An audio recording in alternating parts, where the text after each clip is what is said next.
حول ولا قوة إلا بالله العلي العظيم.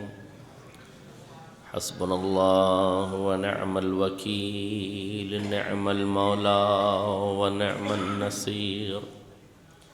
الحمد لله رب العالمين، والصلاة والسلام على أشرف الأنبياء والمرسلين. هو الذي صاحب التاج والمعراج والبراق والعلم، دافع البلاء والوباء والقحط والمرض والألم. اسمه مكتوب مرفوع منقوش في اللوح والقلم. جسمه مقدس معطر مطهر منور في البيت والحرم. وصلى الله على سيد الثقلين ونبي الحرمين وإمام القبلتين، محبوب رب المشرقين والمغربين، مولى الكونين جد الحسنين أبي القاسم محمد وعلى آل بيته الطيبين الطاهرين المعصومين المظلومين، ولعنة الدائمة الباقية على أعدائهم أجمعين من الآن إلى قيام يوم الدين. أما بعد، فقد قال الله الحكيم في كتابه المجيد: بسم الله الرحمن الرحيم، كل نفس ذائقة الموت. صلوات پڑھ محمد. حضرات گرامی قدر، بزرگان ملت، دوستان عزیز، مجلس سال ثواب کی ہے ایک نیک متدین ہمدرد قوم و ملت اور محب اہل بیت علیہم السلام کی، علی کے چاہنے والے کی مجلس ہے۔ اس حقیقت سے انکار ممکن نہیں کہ جس شخص نے بھی زمین زندگی پہ قدم رکھا ہے اسے ایک دن آغوش موت میں سما جانا ہے۔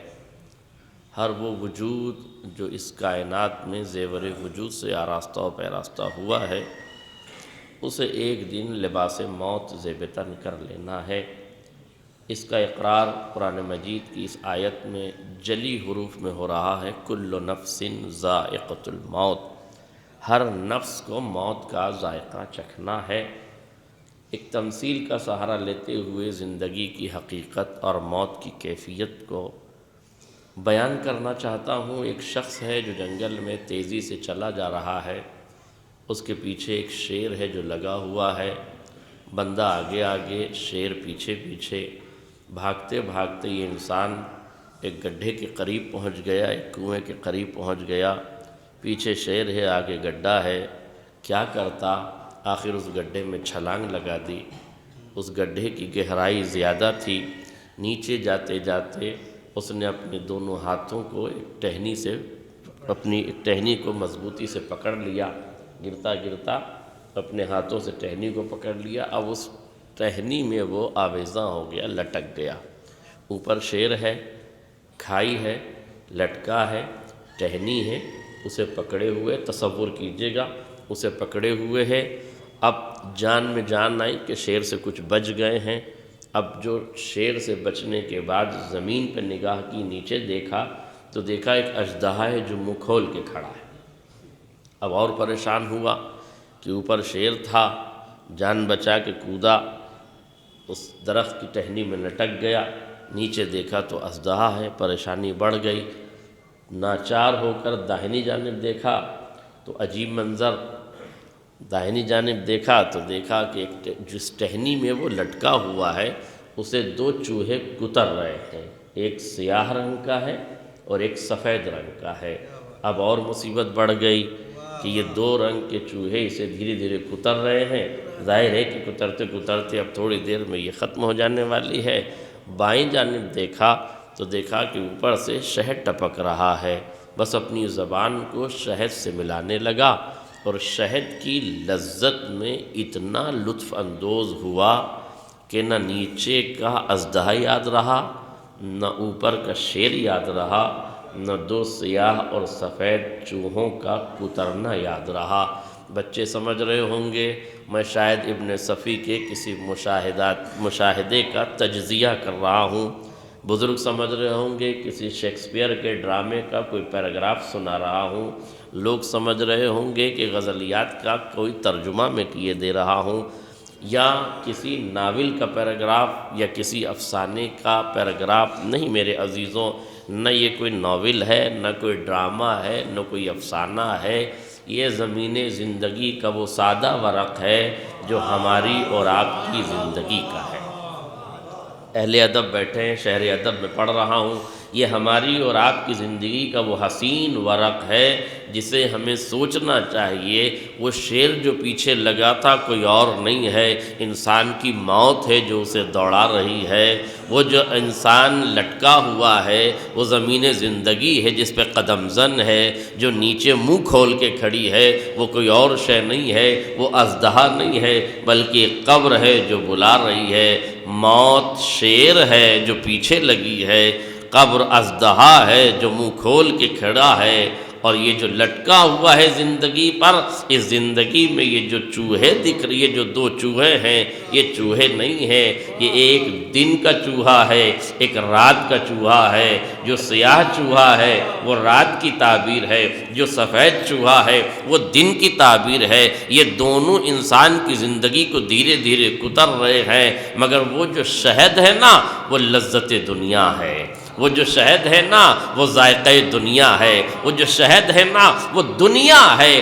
دنیا کی لذتوں میں انسان اتنا مست ہو گیا ہے کہ نہ اسے نیچے کی قبر یاد ہے، نہ اوپر کی موت یاد ہے، نہ زندگی کے گزرنے اور ختم ہونے کا کوئی اعتبار ہے۔ قبرستانوں میں بیٹھا ہے تو پھول لگا لیے ہیں تاکہ دل کو بہلانے کا کام ہو جائے، ورنہ یاد رکھنا آج ہم اوپر ہیں کل ہم نیچے ہوں گے، کل جو نیچے ہیں وہ روز محشر میں ہوں گے۔ اس لیے دنیا کی لذتوں میں پڑھ کر نہ موت کو بھلانا نہ آخرت کو بھلا دینا۔ ایک صلوات پڑھنے محمد۔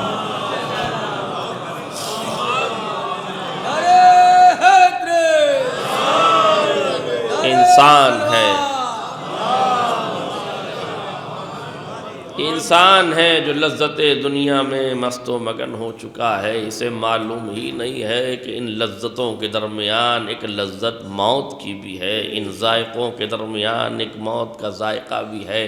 مگر عجیب مرحلہ یہ ہے کہ موت کا ذائقہ ہے کیسا، یہ کون بتائے کہ موت کا ذائقہ کیسا ہے؟ اس لیے کہ ذائقہ چکھنے کے بعد پتہ چلتا ہے، اور موت وہ ذائقہ ہے جسے چکھنے کے بعد کوئی بتا نہیں سکتا، جس نے چکھ لیا اس میں بتانے کی صلاحیت نہیں ہے۔ اچھا بتائیے، اتنے لوگ ہیں، ہر ایک کا ذائقہ الگ ہے، ہر ایک کا ٹیسٹ الگ ہے، تو ظاہر ہے کہ موت کا ایک ذائقہ تو نہیں ہو سکتا۔ پروردگار تو نے یہ تو کہا کہ کل نفس ذائقۃ الموت، ہر نفس کو موت کا ذائقہ چکھنا ہے، پر تو نے یہ تو نہیں بتایا کہ ذائقہ میٹھا ہوگا کہ کڑوا ہوگا، ترش ہوگا کہ کھٹا ہوگا، نمکین ہوگا کہ مسالے دار ہوگا، لذیذ ہوگا کہ غیر لذیذ ہوگا، یہ ذائقہ ہوگا کیسا؟ کہا یاد رکھنا موت کا ذائقہ ہم نے بتایا ہے، اور یاد رکھنا ذائقہ بتایا نہیں جاتا، ذائقہ بنایا جاتا ہے۔ اہل ادب تشریف فرما ہے، ذائقہ بتایا نہیں جاتا، ذائقہ بنایا جاتا ہے، اپنے حساب سے ذائقہ بنایا جاتا ہے، اپنے مزاج سے ذائقہ بنایا جاتا ہے۔ بچوں کے لیے بات واضح کر دوں، ہم کسی جگہ مجلس پڑھنے کے لیے گئے، عام طور سے ہوتا ہے میں مولانا کے لیے چائے لائیے، یہ تو نہال بھائی کی محبت تھی کہ وہ چائے گھر لے آئے، ورنہ کچھ لوگ گھر پہ بلا کے چائے پلاتے ہیں، اور کچھ لوگ ویسے بھی چائے پلا دیتے ہیں۔ اب یہاں بھی چائے پی گئی، تو چائے 4 آدمی ہم بیٹھے ہوئے تھے، چاروں کے لیے چائے آئی، خاتون خانہ زیادہ سمجھدار تھیں، انہوں نے پھیکی چائے کا تھرمس بھر کے شکردان ساتھ دے کے 4 کپ لے کے انہیں بھیج دیا کہ چلے جائیے ان کو چائے پلا دیجئے۔ 3 لوگ ہمارے سامنے اور تھے، ہم بھی تھے۔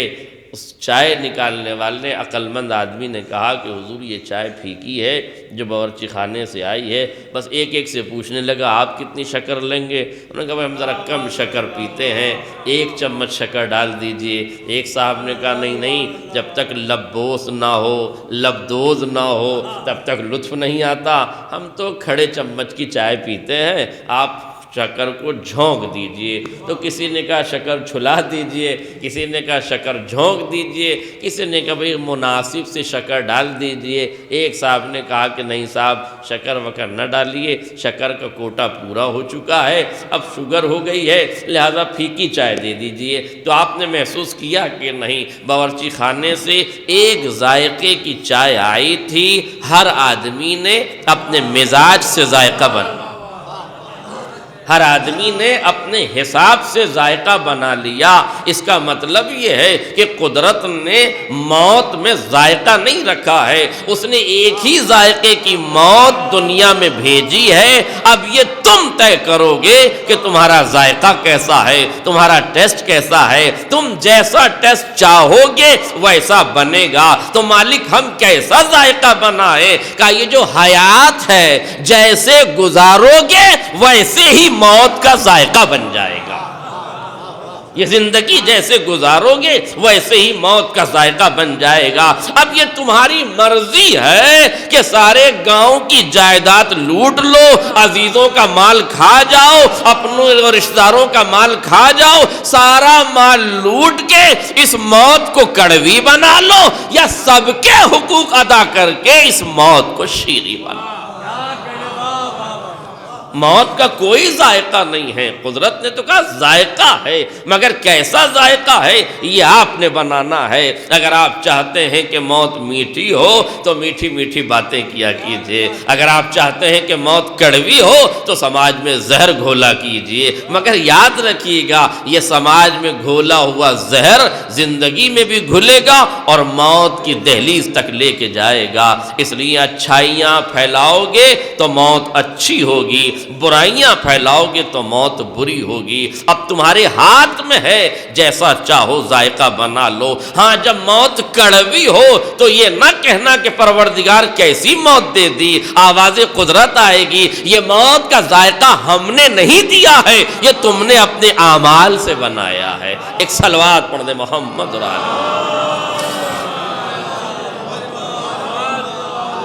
تم حقوق الناس اور حقوق اللہ کی رعایت کرتے جانا، موت کا ذائقہ تمہارے لیے بہتر ہوتا جائے گا، جیسا چاہو گے ذائقہ بن جائے گا۔ اپنوں کو، عزیزوں کو، رشتہ داروں کا خیال رکھنا، صلہ رحم کرنا۔ دیکھیے یاد رکھیے گا، انسان کسی سے محبت کرے یا نہ کرے، انسان سب سے زیادہ محبت اپنے آپ سے کرتا ہے۔ اور کون ہے جو نہیں چاہتا کہ اس کی زندگی بابرکت ہو؟ مرنا تو کوئی نہیں چاہتا، سب جینا ہی چاہتے ہیں۔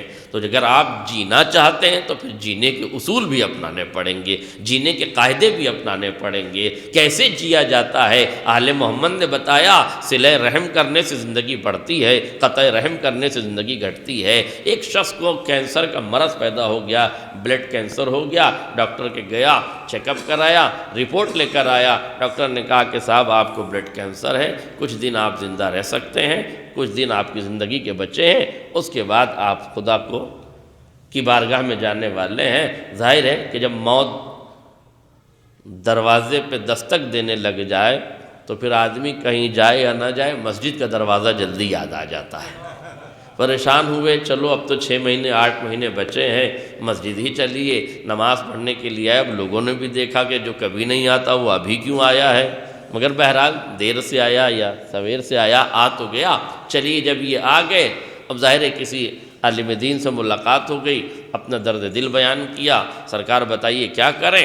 ارے الدنیا مزرعۃ الآخرہ، دنیا آخرت کی کھیتی ہے۔ انہوں نے کہا میاں کیا کرتے ہو؟ کہا صاحب ممبئی میں رہتا ہوں۔ کہا رہنے والے کہاں کے ہو؟ کہا گاؤں دیہات میں رہتا ہوں۔ کہا اچھا فلاں گاؤں کے رہنے والے ہو، عزیز و رشتہ دار کہاں ہیں؟ کہا وہ سب گاؤں میں رہتے ہیں۔ کہا آپ ہم اکیلے رہتے ہیں؟ کہتے پیسے ویسے کہنے لگا بہت تجارت کی ہے، بزنس کی ہے ماشاءاللہ، بہت پیسہ ویسا، دولت بہت اچھی ہے۔ کہنے لگا اچھا تو رشتہ داروں کا کچھ کیا؟ کہنے لگا فرصت ہی نہیں ملی رشتہ داروں کے ساتھ کچھ کرنے کی۔ تو انہوں نے کہا پھر ایسا کرو آخرت کما لو، دنیا تو کما ہی چکے ہو، اپنے گاؤں پلٹ جاؤ اور اپنے عزیزوں اور رشتہ داروں سے پوچھو کہ کون مصیبت میں ہے، کون پریشانی میں ہے، جا کے دیکھو کس غریب کی چھت گری ہوئی ہے، چھت بنا دو، دیکھو کن یتیم بچوں کی فیس جمع نہیں ہوئی ہے، ان کی جا کے فیس جمع کر دو، دیکھو کون قرض میں ڈوبا ہوا ہے اس کا قرضہ ادا کر دو، دیکھو جا کے کون پریشان حال ہے، کون فاقے کر رہا ہے اس کی روزی روٹی کا انتظام کر دو، کس کو تجارت نہیں مل رہی ہے اس کے تجارت کا انتظام کر دو، مسجد کو دیکھ لو کس حال میں ہے، امام بارگاہ کو دیکھ لو کس حال میں ہے، جا کے تعلیمی اداروں کو دیکھ لو کس حال میں ہے۔ کہنے کا بات تو صحیح ہے، دولت کو سمیٹا، سیدھا اپنے گاؤں پہنچا، کام پہ کام کرنے لگا، مسجد کی حالت سدھاری، امام بارگاہوں کی طرف رخ کیا، تعلیمی اداروں کی طرف رخ کیا، یتیموں کا خیال کیا، اپنے تمام عزیزوں رشتہ داروں میں جس کے جو حقوق تھے، جو پریشانیاں تھیں، 6 مہینہ اسی میں گزر گیا کہ یہ سارا کام ہو گیا۔ ڈاکٹر نے بھی یہی کہا تھا کہ 6-8 مہینے تم زندہ رہو گے۔ اب 6 مہینہ جب گزر گیا تو کہا چلو اب واپس چلیں، ذرا دیکھیں کہ کیا معاملہ ہے۔ اب پہنچے، سارا کام کر دیا تھا، واپس ممبئی پہنچے۔ اب پہنچے اس عالم کے پاس کہ سرکار آپ نے کہا تھا ہم نے سب کچھ کر لیا، اب بتائیے کیا حکم ہے، اب اور کوئی باقی رہ گیا ہو تو وہ بھی کر لیں۔ کہا اب کچھ باقی نہیں ہے، ایک بلڈ ٹیسٹ کی رپورٹ اور ایک بلڈ ٹیسٹ اور کروا لو، خون کا جائزہ ایک مرتبہ اور کروا لو۔ گئے ڈاکٹر کے یہاں یا لیب میں گئے، جا کے بلڈ ٹیسٹ کروایا اور رپورٹ لے کے ڈاکٹر کے پاس پہنچے تو رپورٹ دیکھ کے ڈاکٹر نے کہا میاں کون سا نسخہ استعمال کر آئے ہو، کون سی دوائی کھا کر آئے ہو، کون سی دوائی کھا کر آئے ہو، کون سا نسخہ استعمال کر آئے ہو؟ اس نے کہا مطلب؟ کہا یہ تو رپورٹ اب تمہاری نارمل ہو گئی ہے، اب تو تمہیں بلڈ کینسر رہا نہیں، تم ٹھیک ہو گئے۔ کہنے لگا میں نے تو کچھ کھایا نہیں۔ بہرحال رپورٹ لی، سیدھا عالم دین کے پاس پہنچا، کہا سرکار بات سمجھ میں نہیں آئی، نہ آپ نے تعویذ دیا، نہ آپ نے گنڈا دیا، نہ آپ نے کوئی آیت بتائی، نہ کوئی ورد بتایا، نہ کوئی روزمرہ پڑھنے والی دعائیں بتائی، میں نے تو کچھ بھی نہیں کھایا، میں نے تو کچھ بھی نہیں پڑھا، یہ اچانک میرے جسم سے یہ بیماری کیسے چلی گئی؟ وہ جو جراثیم میرے خون میں تھے وہ ضائع کیسے ہو گئے؟ انہوں نے مسکرا کے کہا چونکہ تمہارے خون میں تمہارے رشتہ داروں کا حق تھا، تم نے ادا نہیں کیا، قدرت نے اس میں جراثیم رکھ دیے، تم نے حق ادا کر دیا، قدرت نے جراثیم چھین لیے، قدرت نے جراثیم چھین لیے، تمہاری زندگی بڑھا دی۔ اب سمجھ میں آیا؟ معصوم فرماتے ہیں اگر تمہاری زندگی کے 30 برس باقی ہیں اور تم رشتہ داروں کے ساتھ قطع تعلق ہو جاتے ہو تو خدا تمہاری 30 سال کی زندگی کو 3 دن کی زندگی کر دیتا ہے، اور اگر تمہاری زندگی کے 3 دن باقی ہیں اور تم صلہ رحم کرتے ہو تو خدا وند عالم تمہاری عمر کو 30 سال بڑھا دیا کرتا ہے۔ اب مرضی ہے رشتہ داروں پہ احسان کرنے کے لیے نیکی نہ کرنا، اپنی زندگی بڑھا کے اپنے پہ احسان کرو، رشتہ داروں کی مدد ہوتی چلی جائے گی۔ ایک صلوات پڑھنے محمد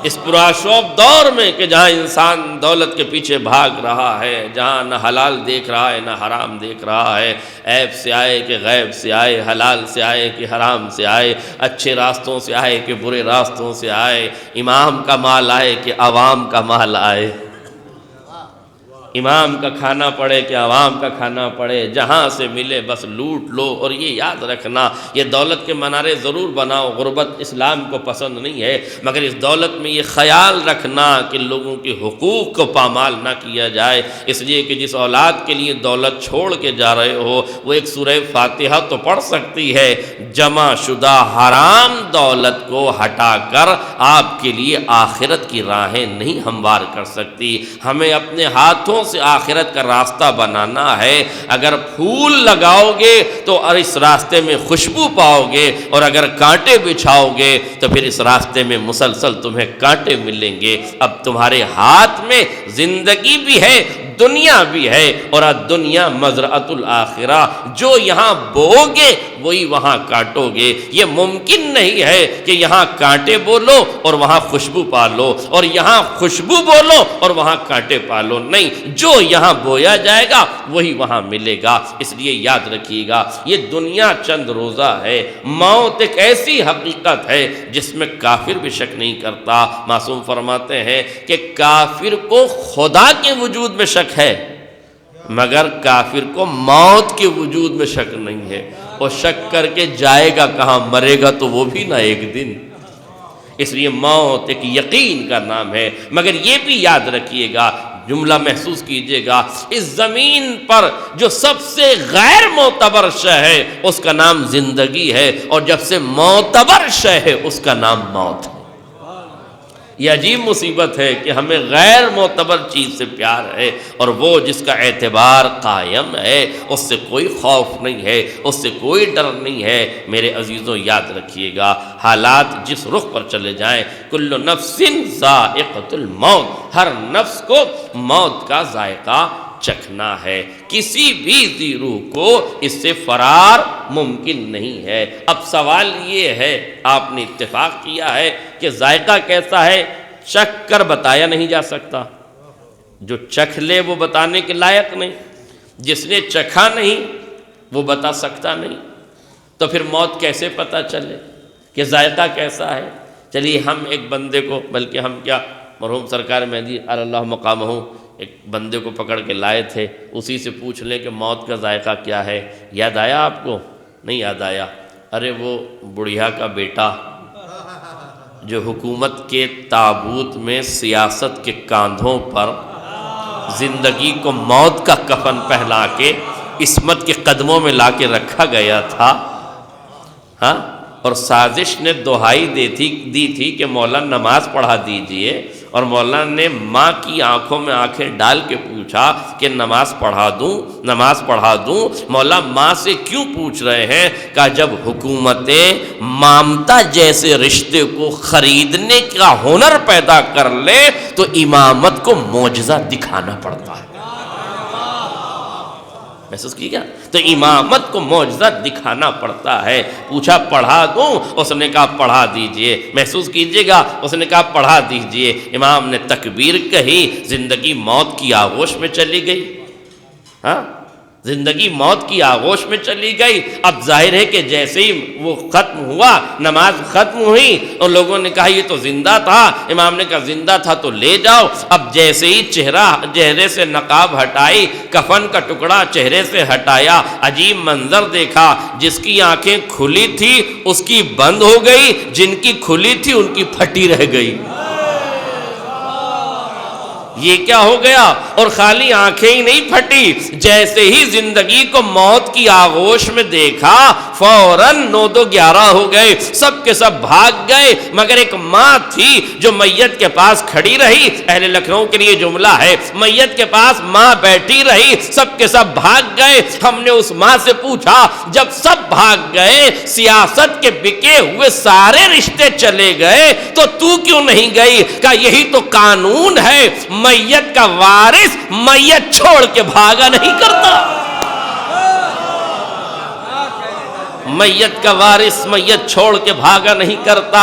میں وارث ہوں، میرا رکنا ضروری ہے۔ اب سمجھ میں آیا، سیاسی رشتہ دار چھوڑ کے بھاگا کرتے ہیں، حقیقی رشتہ دار میت پہ رکا کرتے ہیں۔ اچھا ہوا امت مسلمہ نے اس واقعے کو سمجھ لیا کہ بوڑھی عورت ہے، ایک بوڑھی عورت ہے، مگر اپنے بیٹے کی لاش پہ رکی رہی۔ کم سے کم اس واقعے سے امت کے بڈھوں کو پتا تو چلے کہ لاش چھوڑ کے بھاگا نہیں جاتا۔ ایک صلوات پڑھ دے محمد رسول اللہ۔ ماں نے کہا یا علی زندہ لائی تھی، زندہ لے کے جاؤں گی۔ میں نے کہا کہ حکومت سے کے اشارے پر آئی تھی، حکومت سے جا کے کہے وہ زندہ کر دے گی، اس کے پاس تخت ہے، تاج ہے، قوت ہے، طاقت ہے، عسکر ہے، لشکر ہے، سب کچھ تو اس کے پاس ہے۔ سیاست کا تابوت اسی نے سجایا، سیاست کے کاندھے اسی نے دیے، سیاست کا کفن اسی نے دیا، ساری تہذیبیں جب اس کے پاس ہے تو کہے جب سیاست مچائی ہے، سیاست کی ہے تو حیات بھی دے دے۔ اس نے کہا قبلہ کیسی باتیں کرتے ہیں، سیاست مدار لوگ سیاست دکھا سکتے ہیں، جو حیات کا پیکر ہو وہ زندگی دیا کرتا ہے۔ توجہ کیجئے گا، جو حیات کا پیکر ہو وہ زندگی دیا کرتا ہے۔ میں نے کہا حکومت کی دہلیز پہ کیوں نہیں گئی؟ کہا اتنا تو میں سمجھ گئی کہ جو زندگی کو موت دے سکتا ہے وہی موت کو زندگی بھی دے سکتا ہے۔ توجہ کیجئے گا، اب روایت کے فقر تاریخ میں یہی ہے، بصائر الدرجات میں اس واقعے کو نقل کیا گیا ہے۔ کہتے ہیں کہ علی نے ٹھوکر ماری اور ٹھوکر جیسی ماری مردہ زندہ ہو گیا۔ مسلمانوں اتنا سمجھ لینا کہ موت اور حیات کچھ نہیں ہے، علی اشارہ کر دے، تکبیر کہیں، وحدت کی تجلی کا آئینہ بن جائے تو زندگی موت بن جاتی ہے، علی ٹھوکر مارے تو موت زندگی بن جاتی ہے۔ علی کے ہاتھوں کا اشارہ موت دے دیا کرتا ہے، علی کے قدموں کی ٹھوکر زندگی دے دیا کرتی ہے۔ مسلمانوں خبردار، جب ید اللہ کے ہاتھ میں ذوالفقار ہو تو ہاتھوں سے بچنا۔ اگر زندگی چاہیے تو علی کے قدموں میں آنا، کہ علی کے ہاتھوں سے زندگی نہیں، علی کے قدموں سے زندگی ملے گی، علی کی ٹھوکر میں زندگی ملے گی۔ مجھے واقعہ نہیں پڑھنا ہے، بات آ گئی تو اس لفظ کو محسوس کر لیجئے۔ امام نے زندہ کیا، اور یہ علمی نقطہ بھی محسوس کر لیجئے، اچھا ہوا مولا آپ نے دنیا میں مارا بھی اور زندہ بھی کر دیا، کم سے کم دنیا والوں کو رجعت کے عقیدے پر تو ایمان آ جائے گا کہ جسے معصوم چاہے گا اسی کو دوبارہ زندگی دے گا۔ یہی رجت کا عقیدہ ہے نا، سب کو نہیں بلایا جائے گا، بلکہ جب امام آئیں گے رجت ہوگی تو ان کی رجت ہوگی جن کو امام چاہیں گے۔ تو اب آپ کہیں گے کہ امام چاہیں گے اس کی رجت کیسے ہوگی؟ تو کہا جب ٹھوکروں میں مردے کو زندہ کیا جا سکتا ہے تو خواہشوں پہ زندہ کیوں نہیں کیا جا سکتا؟ ایک صلوات پڑھ دیں محمد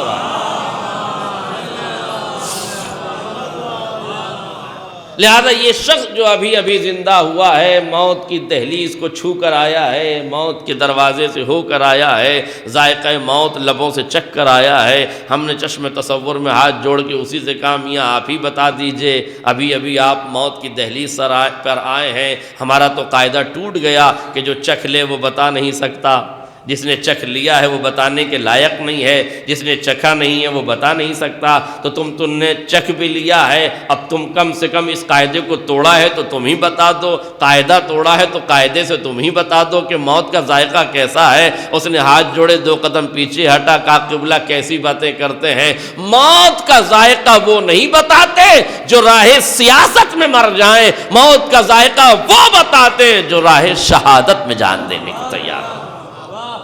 راہ سیاست کی راہی موت کا ذائقہ نہیں بتاتے، بلکہ راہ شہادت میں جانے والے وہ بتاتے ہیں کہ موت کا ذائقہ کیسا۔ ایک صلوات پڑھیں محمد اور آل محمد۔ موت کا ذائقہ وہ نہیں بتاتے کہ جو راہ سیاست میں مر جائیں، موت کا ذائقہ وہ بتاتے ہیں جو راہ شہادت میں مر جائیں۔ اسی لیے جو راہ شہادت کا راہی تھا، امام نے اس سے پوچھا کیف الموت عندک، میرے لال تیرے نزدیک موت کیسی؟ فرمایا الموت عندی احلی من العسل، موت میرے نزدیک شہد سے زیادہ شیریں ہے۔ آپ نے محسوس کیا امام نے یہ سوال کس سے کیا؟ جناب قاسم سے۔ کب کیا؟ ایک صلوات پڑھ دیں محمد اور آل محمد۔ وہ تو میں آپ کو دیکھ کے ہی سمجھ گیا تھا، اس پرچی کی ضرورت نہیں تھی۔ مولانا نسیم صاحب جو ہے وہ چائے کا اسٹال لگائے ہوئے ہیں، چائے کی پتی آپ فروخت کرتے ہیں، ایک عالم دین ہونے کے ساتھ ساتھ تجارت کرتے ہیں۔ آپ حضرات سے گزارش ہے کہ ان کی تجارت میں آپ حضرات شریک ہوں۔ ایک صلوات پڑھیں محمد اور آل محمد۔ امام نے یہ سوال جناب قاسم سے کیا، توجہ کیجئے گا، کب کیا، کہاں کیا اور کیوں کیا؟ بس یہ 3 سوال اور آپ کی زحمت تمام۔ کہاں کیا؟ کربلا میں۔ کب کیا؟ عاشور کے دن۔ کیوں کیا؟ یہ سوال آپ جناب عباس سے بھی تو کر سکتے تھے کہ موت تمہارے نزدیک کیسی ہے، ان سے تو نہیں پوچھا۔ جناب علی اکبر سے بھی تو پوچھ سکتے تھے تمہارے نزدیک موت کیسی ہے، ان سے تو نہیں پوچھا۔ حضرت عون محمد سے پوچھ سکتے تھے کہ نہیں پوچھا۔ جناب مسلم سے پوچھ سکتے تھے کہ نہیں، مسلم بن اوسجہ سے پوچھ سکتے تھے کہ نہیں، حبیب بن مظاہر سے پوچھ سکتے تھے کہ نہیں۔ یہ جملہ بھی یاد رکھنے کے قابل ہے کہ کربلا میں زندگی کا ہر مرحلہ موجود تھا۔ انسانی حیات میں فطرت کے ہر تقاضے کو حسین ابن علی نے کتاب کربلا میں جمع کیا تھا۔ انسانی زندگی کی فطرت کے جتنے تقاضے ہیں سب کربلا میں تھے۔ 6 مہینے کے بچے سے لے کر 80 سال کے بزرگ تک ہر صنف و سال، یعنی صنف و سال سے مراد یہ ہے کہ جس صنف کے جو تقاضے ہوتے ہیں ان میں وہ چیزیں ہوتی ہیں، وہ تمام افراد موجود تھے۔ تو کسی سے نہیں پوچھا۔ 13 برس کے بچے سے کیوں پوچھا؟ اور محمد سے نہیں پوچھا۔ ہمارے عقیدے کے مطابق، جملہ یاد رکھیے گا، ہمارے عقیدے کے مطابق اگر جناب علی اصغر سے پوچھا جاتا تو وہ بھی بتاتے کہ موت کا ذائقہ کیسا ہے۔ آپ یہ نہیں کہہ سکتے کہ وہ کیسے بتاتے، وہ کیسے سمجھتے، وہ تو بچے تھے، بچے نہیں تھے۔ اگر آپ غور کیجئے تو شعور کی اس دہلیز پر فائز ہیں حضرت علی اصغر کہ امام میدان میں 4 جملے پڑھتے ہیں، حل من ناصر ینصرنا، حل من مغیث یغیثنا، حل من معین یعیننا، حل من ذاب یذبنا۔ یہ چاروں جملے ہوا کے دوش پہ سوار ہوتے ہیں، ذوق سماتے حضرت علی اصغر سے ٹکراتے ہیں۔ حضرت علی اصغر اپنے آپ کو منہ کے بل زمین پر گرا دیتے ہیں۔ آواز استغاثہ ادھر سے آئی، بس چشماہے نے جھولے سے گرایا، دنیا کو یہ بتایا کہ میں یہ 4 جملے سمجھ سکتا ہوں۔ امت پوچھے کہ سمجھے کیسے؟ آپ نہیں سمجھے، یہ علی اصغر ہیں، اصغر بعد میں ہیں، علی پہلے ہیں۔ ارے کل ہی کی تو تاریخ گزری ہے، ابھی 13 رجب گزری ہے نا کل۔ یہ علی ہیں، علی اصغر بعد میں ہیں، علی پہلے ہیں۔ اگر علی ابن ابی طالب 4 کتابیں 3 دن کی عمر میں پڑھ سکتے ہیں تو 6 مہینے کا علی 4 جملے نہیں سمجھ سکتا، 4 جملے نہیں سمجھ سکتا۔ اور اگر میں اس کو دعا کے پیرائے میں اہل علم بیٹھے ہوئے ہیں، اہل ادب بیٹھے ہوئے ہیں، اس رخ سے بھی ذرا سنیں، فضائل کا گوشہ ہے جو مصائب کے عنوان سے ہے، مصائب کے پہلو سے فضیلت کا یہ گوشہ ہے۔ پیغمبر کی دعا ہے اور یہی 13 رجب سے متصل ہو گئی، رب ادخلنی مدخل صدق واخرجنی مخرج صدق واجعل لی من لدنک سلطانا نصیرا۔ دیکھیں استغاثہ بھی طلب ہے اور دعا ہے، دعا کا لفظ مشترک ہے طلب، اور اس دعا کا منادہ ہے خدا۔ حل من ناصر ینصرنا پبلک سے خطاب ہے، لیکن امداد خدا سے طلب کر رہے تھے، ڈائریکٹ خدا سے طلب ہے۔ اب خدا جس بندے کو معین کرے وہ ناصر بنے گا، توجہ کیجئے گا۔ تو پیغمبر نے کیا دعا کی تھی؟ رب ادخلنی مدخل صدق واخرجنی مخرج صدق واجعل لی من لدنک سلطانا نصیرا، اپنے بارگاہ سے مجھے سلطان نصیر دے دے۔ توجہ کیجئے گا، یہ امتیاز آل محمد نے رکھا ہے کہ خدا نے بتایا جب رسالت نصرت کے لیے سلطان مانگتی ہے تو کعبہ الہی سے علی دیا جاتا ہے، جب حسین مانگتے ہیں تو خیمہ حسینی سے پھر علی اصغر دیا جاتا ہے۔ اس کا مطلب یہ ہے کہ جب عصمت طلب کرتی ہے، جب امامت طلب کرتی ہے، تب بھی ناصر علی کی شکل میں آتا ہے۔ جب رسالت طلب کرتی ہے جب بھی علی آتے ہیں، جب امامت طلب کرتی ہے تب بھی علی آتے ہیں۔ ناصر تو علی ہی ملے گا، ناصر تو علی ہی ملے گا۔ اور شاید یہی راز ہے کہ جب انبیاء نے علی کے چہرے کو دیکھا تو ہر نبی یہی کہنے لگا۔ نوح نے کہا میرا لنگر اسی نے پار لگایا، موسیٰ نے کہا مجھے وادی نیل سے اسی نے گزارا، یونس نے کہا بطن ماہی سے مجھے اسی نے بچایا، آدم نے کہا میری توبہ اسی کے ذریعے سے قبول ہوئی ہے، عیسیٰ نے کہا میرا مسیحا یہی ہے، محمد نے کہا میرا ناصر و مددگار بھی یہی ہے۔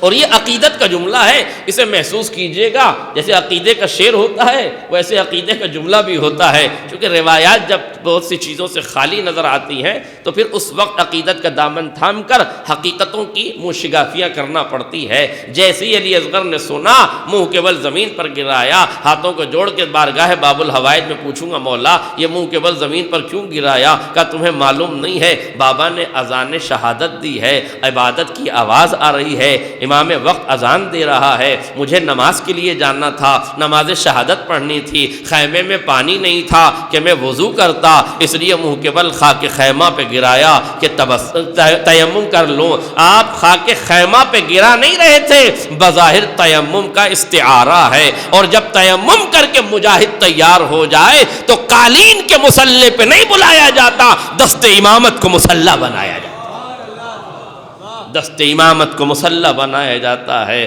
اور جب دست امامت کا مصلی بن جائے اور ایک مجاہد میدان جنگ میں جانے کے لیے تیار ہو جائے تو رہوار شعور کو مہمیز کیا جائے، عقیدتوں کے جام چھلکائے جائیں اور دست ادب جوڑ کے بارگاہ باب الحوائج میں پوچھا جائے مولا یہ آواز ان کے لیے ہے جو میدان میں جا سکتے ہیں، جنہیں میدان میں چل کے جانا آتا ہے، آپ چل کے جا نہیں سکتے، آواز آپ کے لیے نہیں ہے۔ کہا نہیں، جب وقت کا امام بلائے تو سب کو جانا چاہیے، جسے چلنا آئے اسے چل کے جانا چاہیے، جسے چلنا نہ آئے اسے جھولے میں مچل جانا چاہیے، جسے چلنا نہ آئے اسے جھولے میں مچلنا چاہیے اور مچل کے جانا چاہیے۔ اور اگر جاننا چاہتے ہو تو میرے مچلنے کا رتبہ بھی محسوس کر لینا، میرے مچلنے کا رتبہ بھی محسوس کر لینا۔ میرے مچلنے کا رتبہ یہ ہے کہ ہر شہید اپنے قدموں سے میدان میں گیا ہے،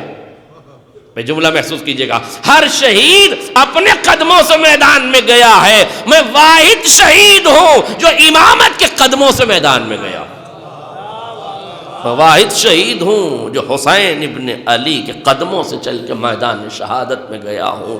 میرے مزاج اور معیار کو پہچانو، یہ 6 مہینے کا بچہ نہیں ہے، شعور کی اس دہلیز پر ہے، امام وقت کا پسر ہے۔ اگر امام اس سے پوچھتے کہ موت کیسی ہے تو یہ بھی بتاتا کہ موت کا ذائقہ کیسا ہے، مگر امام نے اس سے نہیں پوچھا۔ کیوں؟ توجہ کیجئے گا، اس فقرے کی طرف آپ زحمت کریں اور محسوس کریں اس فقرے کو جس کے لیے میں نے آپ کو زحمت دی ہے۔ جناب قاسم سے کیوں پوچھا؟ جملہ محسوس کیجئے گا، اہل ادب شہر تہذیب میں جملہ پڑھ رہا ہوں کہ امام نے کیوں پوچھا۔ بنی امیہ کے نمک خاروں نے امام حسن کی صلح کے بعد یہ بات عالم عرب میں اڑا دی تھی، یہ پروپیگنڈا کر دیا تھا کہ نعوذ باللہ امام حسن نے ڈر کی وجہ سے صلح کر لی۔ یہ بنی امیہ کے بکے ہوئے ضمیر نے، بکے ہوئے خمیر نے، بکے ہوئے قلم نے، بکے ہوئے کتاب روات نے، سب نے یہ بات عالم عرب میں مشہور کر دی تھی۔ ایک جملہ کہوں تو بات پہنچ جائے گی، جس طرح آج کا میڈیا کام کرتا ہے ویسے بنی امیہ کا گودی میڈیا، میں نے بنی امیہ کا گودی میڈیا کہا ہے، میں اپنے لفظوں کا ذمہ دار ہوں، کسی کے سمجھنے کا ذمہ دار نہیں ہوں۔ البتہ بنی امیہ ہی ہے جس دور میں اپنی سیاست کا رنگ دکھائے۔ ایک صلوات پڑھے محمد اور آل محمد۔ شہر تہذیب میں یہ اشارے کافی ہو جانے چاہیے، محسوس کیجئے گا۔ لہذا جیسے ہی ایک صلوات پڑھے محمد اور آل محمد، جب یہ شہرت ہو گئی، توجہ کیجئے گا، جب یہ شہرت ہو گئی تو اب محسوس کیجئے گا، جب پورے عالم عرب میں یہ پروپیگنڈا ہو گیا اور یہ بات مشہور کر دی گئی کہ امام حسن نے نعوذ باللہ ڈر کے سلو کی ہے، تو اب امام حکیم کربلا پہ لازم تھا کہ کسی اور سے پوچھنے کے بجائے قاسم سے پوچھتے، میرے لال تمہارے نزدیک موت کیسی ہے؟ سنیے گا، اگر کسی بزدل باپ کا بیٹا ہوتا تو سوال موت پر اپنے آپ کو خیموں کی تنابوں کے پیچھے جا کے چھپا دیتا، مگر شیر کا بیٹا تھا، شیرانہ جواب دیتا۔ الموت عندی احلی من الاصل، شیر کا بیٹا تھا، شیرانہ جواب دیا، میرے نزدیک موت شہد سے زیادہ شیریں ہیں۔ توجہ کیجیے گا، اس کا مطلب یہ ہے کہ اب لب قاسم کے ہیں، قلب حسن کی ترجمانی ہے، زبان قاسم کی ہے، حقیقت حسنی کو بیان کیا جا رہا ہے۔ یہ لہجے کی شجاعت قاسم کی ہے، حقیقت کی شجاعت حسن کی ہے۔ اس لیے کسی اور سے پوچھنے کی ضرورت نہیں تھی۔ حکیم کربلا جانتے ہیں کہ بنی امیہ نے جو بدنما داغ لگائے ہیں اسے آب حکمت سے دھونا زمین کربلا پہ ضروری ہے، تاکہ تاریخ میں قاسم کے لہجے کی ساخت باقی رہ جائے اور اس ساخت سے حسن کی ساخت دنیا پہچانے۔ محسوس کیا آپ نے؟ اس طرح امام نے جناب قاسم سے پوچھا، میں نے دعویٰ کر دیا، دو دلیلیں سن لے بات ختم ہو جائے۔ کہا اب امام نے کہاں پوچھا؟ مدینے میں تو نہیں پوچھا، قاسم ساتھ تھے۔ مکے میں نہیں پوچھا، جناب قاسم وہاں بھی ساتھ تھے۔ منزل ثعلبیہ پہ نہیں پوچھا، وہاں بھی ساتھ تھے۔ ذو حسم پہ نہیں پوچھا، وہاں بھی ساتھ تھے۔ کربلا آ گئے، 2 محرم کو بھی نہیں پوچھا، 5 محرم کو بھی نہیں پوچھا، 7 محرم احتیاب ہے تب بھی نہیں پوچھا، 9 محرم کو نہیں پوچھا۔ روایات کے مختلف فقرے ہیں، اس میں ایک فقرہ یہ ہے کہ جب اصحاب شہید ہو گئے، انصار شہید ہو گئے، تب امام نے جناب قاسم سے پوچھا تمہارے نزدیک موت کیسی؟ توجہ کیجیے گا، دیکھیے اب تک نہیں پوچھا تھا، اب کیوں پوچھا؟ اب تک قاسم کی نظر میں موت کا مارکہ نہیں آیا تھا۔ میں مثال دے کے بات واضح کر سکتا ہوں، لیکن چونکہ اب وقت نہیں ہے اس لیے جلدی جلدی بات کر رہا ہوں۔ مدینے میں موت دیکھی نہیں ہے قاسم نے، مکے میں موت دیکھی نہیں ہے، منزل ثعلبیہ پہ موت دیکھی نہیں ہے، ذو حسم پہ موت دیکھی نہیں ہے، 2 محرم کو موت دیکھی نہیں ہے، 9 محرم کو موت دیکھی نہیں ہے۔ مگر جب اصحاب شہید ہو گئے، انصار شہید ہو گئے، لاشوں کے لاشیں لگ گئے، سر اڑنے لگے، تیر چلنے لگے، کمانیں کڑکڑانے لگی، تلوار و نیزے کی چمک دکھنے لگی، خون کی ندیاں بہنے لگی، تو اب یہ بات پردہ راز میں نہیں ہے کہ موت کیا ہے۔ اس کا مطلب ہے اب تک پوچھتے تو بازار موت گرم کہاں ہوا تھا، قول کی اہمیت کم ہو جاتی، مگر جب موت کا بازار گرم ہو گیا، اب موت بٹنے لگی، تب پوچھا کہ موت کیسی ہے۔ یہ قاسم نہیں ہے، حسن کا جگر ہے، لاشوں کے درمیان کھڑا ہو کے موت کو شہد سے شیریں بتا رہا ہے، موت کو شہد سے شیریں بتا رہا ہے۔ یہ حسن کے لخت جگر کا کمال ہے۔ بات ختم ہو گئی، بس ایک جملے میں محسوس کر لیجئے، میرا دعویٰ آپ نے داد دی، آپ نے سراہا، بہت شکریہ، مگر ہر دعویٰ محتاج دلیل ہوتا ہے، اس لیے اس دعوے پہ دلیل سن لیجیے۔ میں نے آپ سے کہا کہ امام حسن کے دامن پہ داغ لگایا گیا تھا، اس وجہ سے امام حسین نے پوچھا، تب دلیل کیا ہے؟ اس کی دلیل یہ ہے کہ جب جناب قاسم میدان جہاد میں پہنچے ہیں تو آپ رجز پڑھتے ہیں۔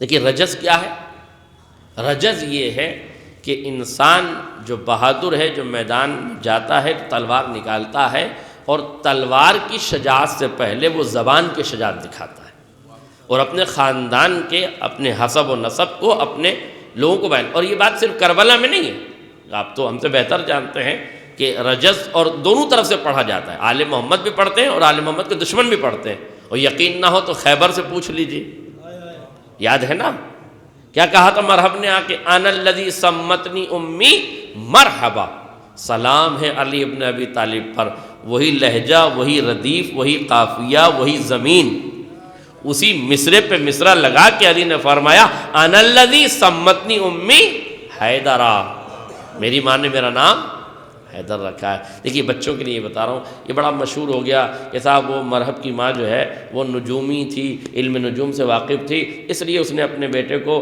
کہہ دیا تھا کہ حیدر نامی آدمی سے مت لڑنا، علم نجوم سے دیکھنے، کوئی علم نجوم نہیں آتا تھا اس کو، یہ سب بات کی اسرائیلیات ہے۔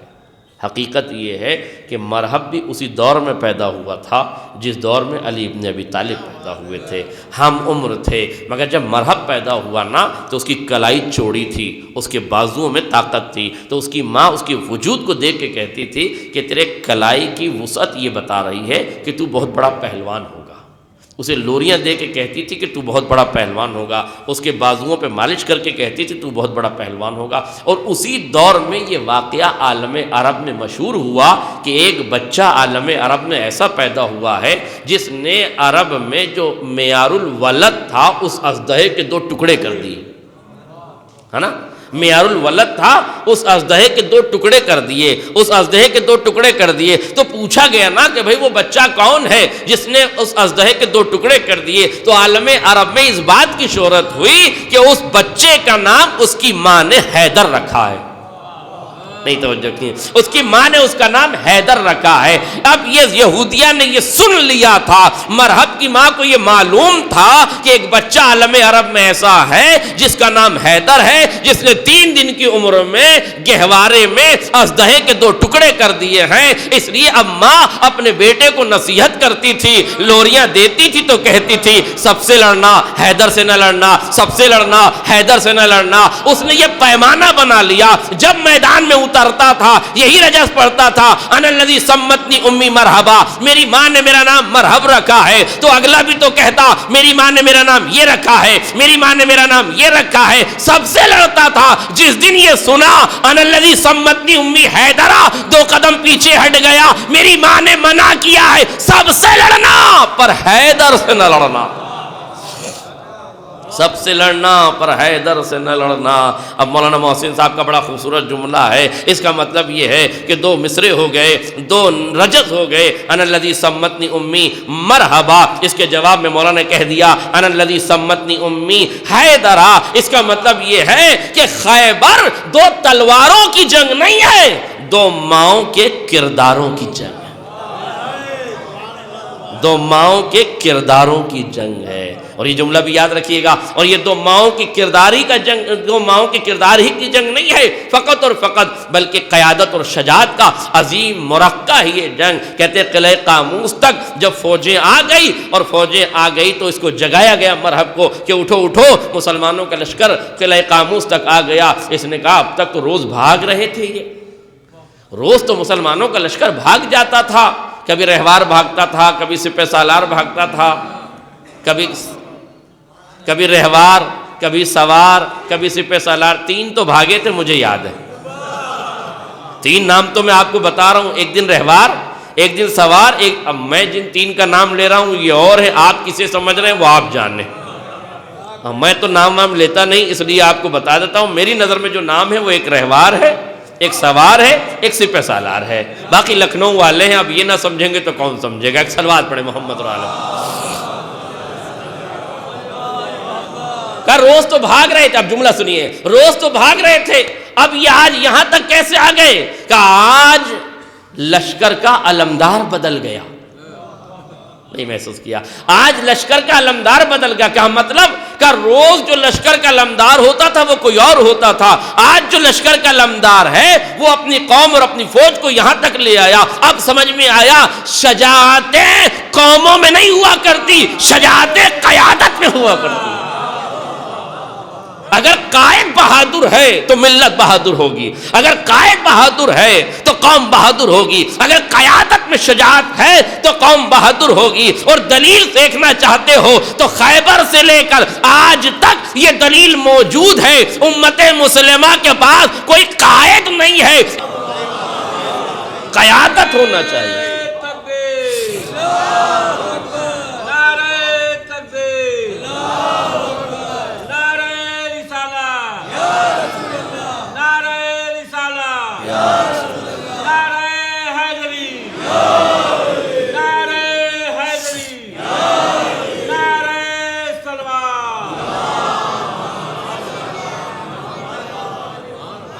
قوموں میں قیادت اگر اچھی ہوگی، قائد اگر اچھا ہوگا، بہادر ہوگا تو قوم بہادر ہوگی۔ قائد اگر بھاگے گا تو قوم بھاگے گی۔ 39 دن تک قائد بھاگا تھا اس لیے قوم بھاگی، ایک دن قائد رک گیا پوری قوم رک گئی، یہ دلیل ہے۔ اور 39 دن بھاگنے والے اب تک بھاگ رہے ہیں، اور ایک دن رکنے والے کی نسل آج تک رکی ہوئی ہے، اس میدان میں رکی ہوئی ہے۔ قیادت میں شجاعت ہوتی ہے، اس لیے جہاں شجاع قیادتیں ہوتی ہیں وہاں پیچھے نہیں ہٹا جاتا۔ بس میں نے گفتگو تمام کر دی، لہذا رجز پڑھا۔ اب آخری بات، جناب قاسم نے رجز پڑھا تو کیا رجز پڑھنا چاہیے جناب قاسم؟ میں اس کا پوتا ہوں جس نے مرحب کو پچھاڑا، میں اس کا پوتا ہوں جس نے خیبر کو اکھاڑا، میں اس کا پوتا ہوں جس نے 2 نیزوں سے جنگ کی، 2 تلواروں سے جنگ کی، میں نور المجاہدین کا بیٹا، میں تاج البقائین کا بیٹا، میں یاسوب الدین کا بیٹا، میں حبل اللہ المتین کا بیٹا۔ جو پڑھتے میرے مولا کی فضیلت میں جناب قاسم کم تھا، جتنا پڑھتے، توجہ کیجئے گا، جتنا پڑھتے، جو پڑھتے، اچھا پوتا اگر دادا کی فضیلت نہ پڑھے گا تو کس کی پڑھے گا؟ پڑھ سکتے تھے نہیں؟ 2 جملے رہ گئے درمیان میں بات سمجھانے کے لیے صرف بچوں کو۔ کربلا میں فوجیں کہاں کی تھی؟ کوفے کی۔ شام سے آنے کا وقت نہیں تھا فوجوں کے پاس، ہے نا، تو فوجیں کہاں کی تھی؟ کوفے کی۔ امام حسن نے صلح کہاں کی تھی؟ کوفے میں۔ صلح کر کی تو مدینے چلے گئے تھے نا، تو صلح ہوئی کوفے میں۔ جملہ سنیے گا، یہ بہت اہم ہے بچوں کے لیے۔ صلح ہوئی کوفے میں، فوجیں تھی کوفے کی۔ کم سے کم جو تعداد ہے، اگر ہم پاکستانی روایات کو ہٹا دیں، جیسے چینی مال ویسے پاکستانی ذاکروں کی روایات، ہاں چلے تو چاند تلک اور نہیں تو شام تلک، ان روایات کا بھی یہی حشر ہے جو انہوں نے بنائی۔ 9 لاکھ اور پتہ نہیں کتنے لاکھ جو بنا دیے ہیں، وہ سب نہیں۔ 6 امام کی یا 4 امام کی جو روایت ہے وہ 30,000 سے 25,000 کے درمیان میں ہے جو روایت ہے، اور یہ بھی کوئی تعداد کم تھوڑی ہے جو بنانے کی ضرورت ہے۔ حقیقت ہی پڑھ دے تو زیادہ بہتر ہے، بنانے کا کیا مطلب ہے؟ ٹھیک ہے، لہذا 30,000 کم سے کم آپ مان لیجیے کہ 30,000 کی فوجیں کربلا میں تھی۔ تو کہاں کی تھی؟ کوفے کی۔ صلح کہاں ہوئی؟ کوفے میں۔ تو اب جناب قاسم نے جو رجز پڑھا وہ کیا پڑھا؟ انا ابن الحسن سبط نبی المصطفیٰ المعتمن۔ یہ پہلا مصرع ہے جناب قاسم کے رجز کا، کہ فرمایا کوفے والوں سنو، میں کوئی اور نہیں، میں حسن کا لخت جگر ہوں، وہ حسن جو تمہارے نبی کا نواسا تھا، وہ نبی جس پر تم ایمان لے کر آئے ہو۔ مولا آپ نے علی کے فضائل کیوں نہیں پڑھے؟ آپ نے حسن کا نام کیوں لیا؟ کہ کوفے کے غدار یہ کہہ دیتے کہ باپ کا نام کیسے لیتا؟ بنی امیہ نے بتایا تھا کہ باپ نے بزدلی میں صلح کر لی ہے، اس لیے دادا کا نام لے رہا ہے۔ میں نے باپ کا نام لے کے بتایا۔ 30,000 کوفیوں کی خاموشی حسن کے لخت جگر کا گرجدار آواز میں رجز پڑھنا دلیل ہے کہ کوفے کی بزدل ماؤں کے جنوں نے بزدلی دکھائی تھی، فاطمہ کے لال نے بزدلی نہیں دکھائی، کہ لال نے بزدلی نہیں دکھائی تھی۔ اس لیے ضروری تھا کہ میں حسن کا نام لوں، اور 30,000 کی فوج خاموش بیٹھی رہی۔ کسی نے بڑھ کے یہ نہیں کہا تم کس حسن کے بیٹے ہو، سب کی خاموشی نے بتایا۔ امام نے جس حکمت سے سوال کیا تھا، قاسم نے اپنے تکلم سے وہ ثابت کر دیا۔ اور یاد رکھیے گا، یہ کربلا ہے، اس نے کائنات ادب کو ایک سنہرا ورق دیا ہے۔ اب تک کائنات میں جتنی بھی تعبیریں اور تفسیریں ہوئی ہیں، وہاں تبسم کی تفسیر تکلم سے کی گئی ہے۔ ہنسی کے اوپر افسانے لکھے گئے، تبسم کے اوپر مرثیہ لکھا گیا، ہنسی کے اوپر مرثیہ لکھا گیا، تبسم کے اوپر ناول لکھے گئے۔ اس کا مطلب یہ ہے کہ بیانات سے، تحریروں سے، استفادات سے یہ پتہ چلتا ہے کہ اب تک تبسم کی تفسیر تکلم سے ہوئی تھی۔ کربلا نے سنہرا ورق دیا، اے بھیا قاسم تم تکلم کر کے چلے جانا کہ موت شیریں ہے، ہم تبسم کر کے تکلم کی وضاحت کر دیں گے۔ ہم تبسم کر کے تکلم کی وضاحت کر دیں گے۔ تم بتانا کہ موت شیریں ہے، ہم دکھائیں گے کہ موت شیریں ہے۔ تم بتا کے جانا کہ موت شہد سے زیادہ شیریں ہے، ہم لبوں پہ تبسم سجا کے بتائیں گے کہ دنیا دیکھے آل محمد کے شہزادے بتاتے بھی ہیں دکھاتے بھی ہیں۔ دنیا نہ موت کا ذائقہ بتا سکتی ہے نہ دکھا سکتی ہے، مگر یہ کربلا ہے جہاں علی کے لخت جگر کا لخت جگر تکلم کر کے موت کا ذائقہ بتاتا ہے، اور علی کے لخت جگر کا لخت جگر علی اصغر لبوں پہ تبسم سجا کے موت کا ذائقہ دکھاتا ہے۔ جسے دنیا نہ بتا سکے اسے قاسم بتاتا ہے، جسے دنیا نہ دکھا سکے اسے علی اصغر دکھا کے جاتا ہے۔ بس میرے عزیزوں گفتگو تمام ہو گئی. یہ کربلا ہے، وہ عظیم درسگاہ ہے جہاں فرزند رسول نے اپنی قربانیاں پیش کی تاکہ دین بچ جائے. ان کان دین محمد لم یستقم الا بقتلی فیا سیوف خذینی. اگر نانا کا دین اس بات سے بچتا ہے کہ میرا گلا کٹ جائے تو اے تلواروں آؤ، حسین کا گلا حاضر ہے. ایک باپ کے ایصال ثواب کی مجلس ہے، بیٹوں نے ایصال ثواب کی مجلس رکھی ہے. بیٹے نے باپ کی بڑی خدمت کی، بیٹیوں نے باپ کی بڑی خدمت کی. ہاں مگر مرحوم علی اختر صاحب خوش نصیب ہیں، دنیا سے گئے تو بیٹا موجود ہے. غسل بھی ہوا، کفن بھی ہوا، عزت و احترام کے ساتھ جنازہ بھی اٹھا. کثیر تعداد میں لوگوں نے جنازے میں شرکت کی. مگر ہائے امام مظلوم، ہائے حسین غریب، کربلا کے تپتے ہوئے ریگزار پر میرا مولا 3 دن کا بھوکا و پیاسا ذبح کر دیا گیا.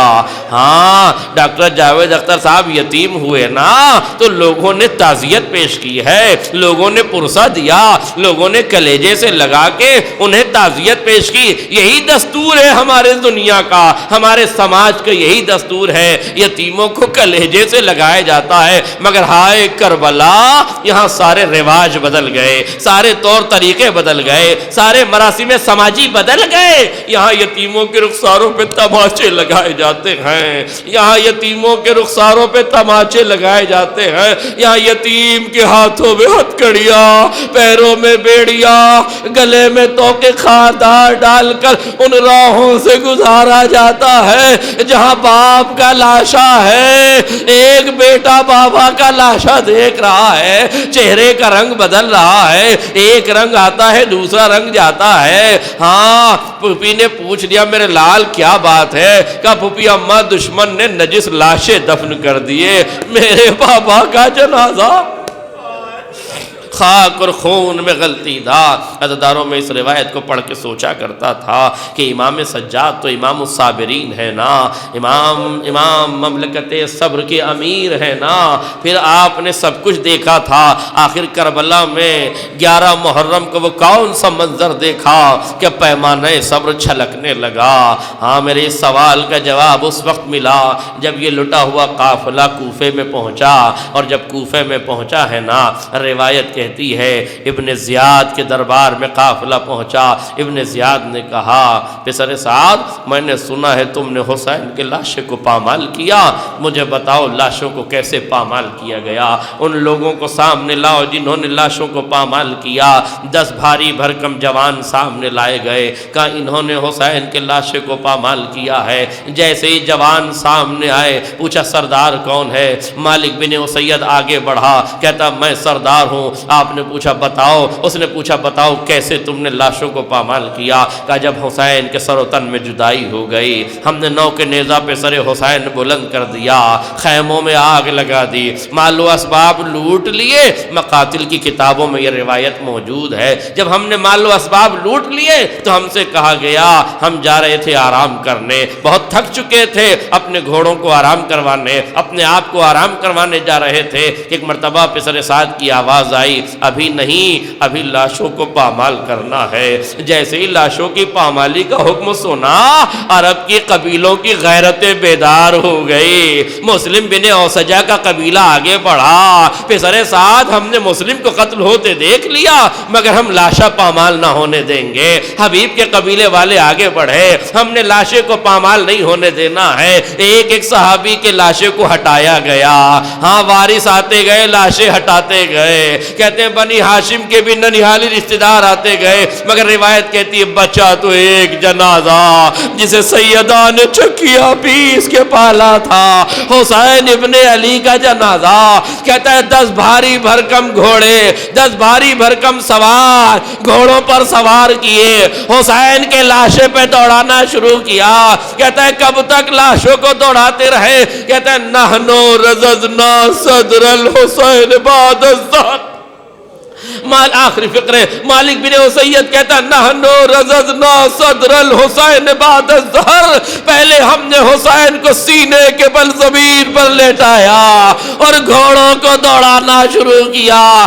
جب حسین کی کمر کی ہڈیوں کا چورا ہو گیا، اس لیے زیارت ناہیہ میں امام زمانہ فرماتے ہیں سلام اس جد مظلوم پر جس کا لاشا گھوڑوں کی ٹاپوں سے اس طرح پامال کیا گیا کہ داہنی پسلیاں بائیں جانب آ گئی، بائیں پسلیاں دائیں جانب آ گئی۔ روایت کہتی ہے پسر سعد ابن زیاد چیخ کے پوچھتا ہے مالک بس اتنا بتا دو، ارے کب تک گھوڑے دوڑاتے رہے؟ کہتا کل یعبو من شدید الاسار، ارے جب ہم نے حسین کی ہڈیوں کا چورا کر دیا جیسے چکی کے دو پارٹوں میں گیہوں کا دانہ پیسا جاتا ہے، حسین کا لاشا پامال ہوا۔ سید سجاد نے ارے باپ کا لاشا نہیں، گھوڑوں کی ٹاپوں سے پامال لاشا دیکھا،